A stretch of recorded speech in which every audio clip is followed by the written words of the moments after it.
എൻ്റെ അപ്പാർട്ട്മെൻറ്റിൻ്റെ അടുക്കളയിൽ നിന്നുള്ള വ്യൂ ആട്ടോ എനിക്ക് ഭയങ്കരമായിട്ട് ഇഷ്ടപ്പെട്ടു. കാരണം നല്ല വെട്ടം വരുന്നുണ്ട്, നമുക്ക് ലൈറ്റ് ഇടേണ്ട ഒരു ആവശ്യമില്ല, നല്ല വെട്ടം വരുന്നുണ്ട്. അതുകൊണ്ട് എനിക്ക് ഭയങ്കരമായിട്ട് ഇഷ്ടപ്പെട്ടു. ഞാൻ ഇന്നാണ് ഇവിടെ പാല് കാച്ചാൻ പോകുന്നത്. പാല് കാച്ചാൻ വേണ്ടിയിട്ട് സാധാരണ ഒക്കെ നിങ്ങൾ എന്താ എടുക്കാറ്? ഒരു കലം. നമുക്ക് അത്ര വലിയ ആർഭാടങ്ങളിലേക്ക് പോകാതിരിക്കുക, അതാണ് നല്ലത്. അതുകൊണ്ട് തന്നെ എനിക്ക് വീട്ടിൽ നിന്ന് ഒരു കുക്കർ വാങ്ങി തന്നായിരുന്നു. ഒന്നല്ല 2 കുക്കർ വാങ്ങി തന്നായിരുന്നു. അപ്പോൾ അത് എടുത്തു വെച്ചിട്ടാണ് ഞാൻ പാല് കാച്ചാൻ പോകുന്നത്. ഇത് തന്നെയാണ് ഇനി അങ്ങോട്ട് ചായ ഇടാൻ ഉപയോഗിക്കുന്ന പാത്രം. ഇനി ഞാൻ നിങ്ങൾക്ക് ഒരു ഇൻഫർമേഷൻ വേണമെങ്കിൽ പാസ് ചെയ്ത് തരാം. നിങ്ങൾ ബട്ടൻ്റെ ഇൻഡക്ഷൻ കുക്കറാണ് യൂസ് ചെയ്യുന്നതെങ്കിൽ എനിക്ക് അറിഞ്ഞുകൂടാ. പക്ഷേ ഈ നമ്മൾ ടച്ച് ചെയ്യുന്ന ഇൻഡക്ഷൻ കുക്കർ ഉണ്ടല്ലോ, സെൻസർ വെച്ച് ഉപയോഗിക്കുന്നത്, അത് എപ്പോഴും ഒരു പേപ്പർ എന്തെങ്കിലും അതിൻ്റെ മേലിലിട്ടിട്ട് പാത്രങ്ങൾ വെക്കുന്നതായിരിക്കും നല്ലത്. കാരണം അതിൽ വെള്ളം അല്ലാന്നുണ്ടെങ്കിൽ എന്തെങ്കിലും സാധനങ്ങൾ പറ്റിപ്പിടിച്ചിരിക്കുക ഒക്കെ ചെയ്ത് കഴിഞ്ഞാൽ ഇത് കംപ്ലൈൻറ്റ് ആവാൻ ചാൻസ് ഉണ്ട്. സോ ഞാൻ പ്രാർത്ഥിച്ചിട്ട് നേരെ പാലൊഴിച്ച് അങ്ങോട്ട് സ്റ്റാർട്ട് ചെയ്യുകയാണ്. എല്ലാം നല്ലതായി വരണം എന്ന് വിചാരിച്ചിട്ട് തന്നെ ആട്ടോ തുടങ്ങുന്നത്.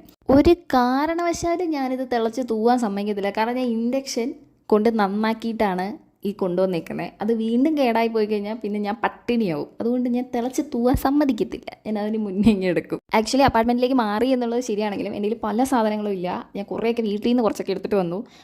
കുറച്ചൊക്കെ എൻ്റെ കയ്യിലുള്ളതുമായിരുന്നു. ഗ്ലാസ് എൻ്റെ കയ്യിലില്ല, അത് കാണുന്നില്ല. അതുകൊണ്ട് ഞാൻ അവിടെ ഇരുന്നൊരു കപ്പ് പോലൊരു സാധനം വെച്ച് അഡ്ജസ്റ്റ് ചെയ്ത് ഒരു ചായയൊക്കെ ഇട്ട് കുടിച്ചു. ഇതാരും അനുകരിക്കരുത്. എൻ്റെ കയ്യിൽ സാധനം ഇല്ലാത്തതുകൊണ്ട് മാത്രമാണ് ഞാൻ കത്തിയിട്ട് വെക്കുന്നത്. ഓക്കെ എന്നാ പ്രശ്നമൊന്നുമില്ല.